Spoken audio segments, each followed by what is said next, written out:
welcome back to another video. Today we've got some art to unbox, and it's from a something that I don't do often. I've mentioned it before.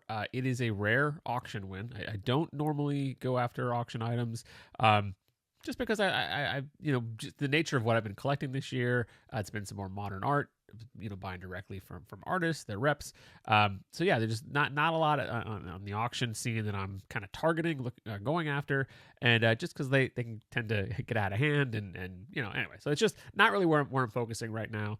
But this is actually an auction that is not a standard auction, not like a Heritage or Comic Link or any of the the normal comic art auctions that you would find. So this is actually a charity auction win, and it's a piece that it immediately spoke to me. I found out about it, and I want it. So we're gonna have it here. It's what I'm gonna do is I'm gonna take a pause. I'm gonna get it opened up just to kind of again avoid the awkwardness of fumbling with the awkward size of the package. And so yeah, I'll get it out here, and then we will talk about it.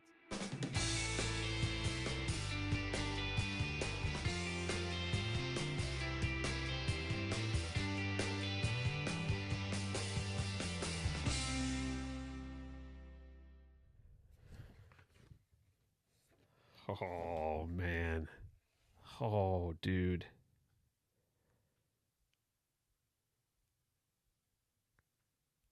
Oh, this is way better in person. Holy crap.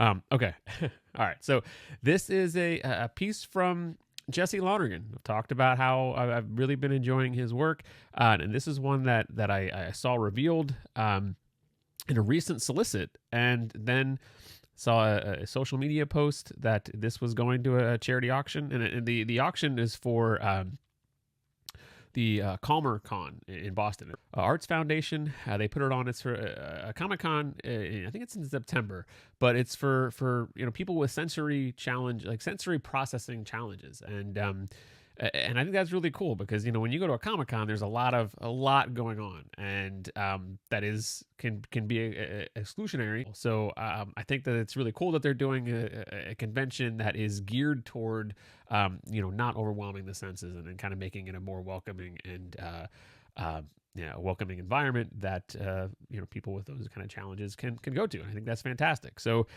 yeah, all right, let's take a look at it. It's Godzilla versus Boston, the Jesse Lonergan variant cover. Yeah. So I saw this one, and as soon as I saw it revealed in the solicits, I was like, okay, that's a book I'm going to pick up. And then, just like maybe like a day or two later, I saw that this piece was going to an auction, and yeah, kept tabs on it. And, it's interesting because it went for less than I think it should have gone for. But and I think that because it was maybe not necessarily an art auction where a lot of eyes were on it, but I'm happy that I got it. It still went for a decent amount of money that goes towards a charity, which is great. But yeah, I do think I benefited from it being a not as high profile of an auction, but yeah. So you got Godzilla standing there in the middle of Fenway Park. You got all this Boston skyline stuff going on here. Looks like the Bunker Hill monument back there. I think this is like over here. It's like the old Boston, where like the State House, where all that is. The Citgo sign over the green monster. Yeah. Now, another thing that with Jesse's process, and I love seeing the kind of the under pencil drawing, where you establish the perspective. You get these lines that are all converge here at home plate, and yeah, I love seeing that kind of stuff. I definitely enjoy when you can kind of see the bones of a piece and see how it was built, and how the perspective was created. And yeah, I mean, all the scales and everything on Godzilla. This is phenomenal. Like, I'm a bit, the Godzilla movie. I'm sure some people don't like Godzilla, but I love Godzilla. I love those like kaiju kind of movies, and yeah, it's a lot of fun. And I recently picked up the Godzilla versus Los Angeles, and they're just it's fun. It's fun stuff. And that issue definitely was not taking itself too seriously. One story was, the other two were kind of lighthearted and fun. But yeah, this is great. I mean, when the money can kind of go towards a charity, and I still got a decent value out of the piece, and I'm able to support a good cause, get some more Jesse art in the collection. I also wanted to add a special thank you to Jesse for making this one available via the charity auction. I appreciate that he donated this to such a good cause. I'm glad that it always makes it feel better when the money that you're spending is going to a great cause like this, and I really appreciate that he did that. This is awesome. This is so damn cool. And it's so detail rich. There's so much on here going on, and I'm not going to pretend to know all of the all the buildings that are in here. I guarantee these are. I'm not sure what the actual building names are, but knowing Jesse, that those are all specific buildings in Boston, and yeah, he did his homework, and yeah, it's just. I mean, come on, like, love the kind of Kirby Crackle type stuff that he does on his pieces, and but yeah, you can see, like, that's what I was talking about before, the like all the lines that are converging there on home plate. um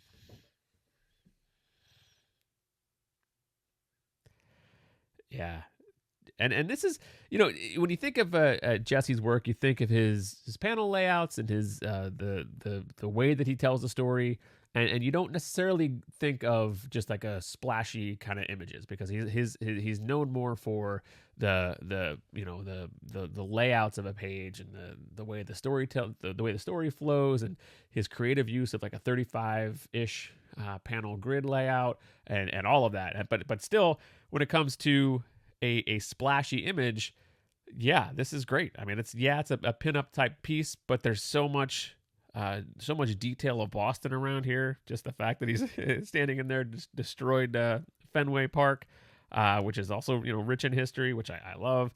Now, I imagine this could have gone to somebody who was a little more attached to Boston, but what can I say?